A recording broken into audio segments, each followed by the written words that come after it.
they either tell me I'm making it up, or, oh, it's because of your ex, or no, it's you.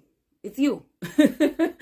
So I will stop you right in the middle of, and I will probably cuss you out, stop you right in the middle of that, to let you know, no, that is not right.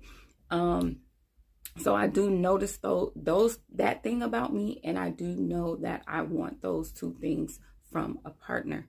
There's nothing wrong with having a list. Now, I'm not saying having a list of 10 things, because that's just not realistic. I'll say a good 5 things that makes sense that you desire from your partner. It's not always about them, and it's not always about you. We go into these relationships or whatever kind of ships, and it's like, oh, will they like me? No, will I like them? We forget about ourselves, because one, we are conditioned to people pleasing, and that definitely can come from childhood trauma.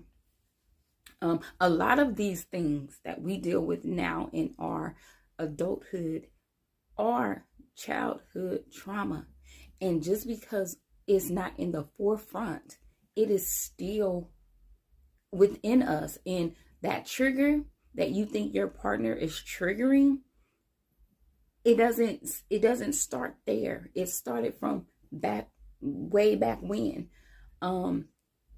Like I was telling my therapist today, far as relationships and how I act in relationships and how I am in relationships, I think it's from my very first relationship, and she's like, well, explain to me. So I explained to her, and she was like, okay, well, this, and she brought up something from my childhood, and I'm like, dang, okay, yeah, you might be right.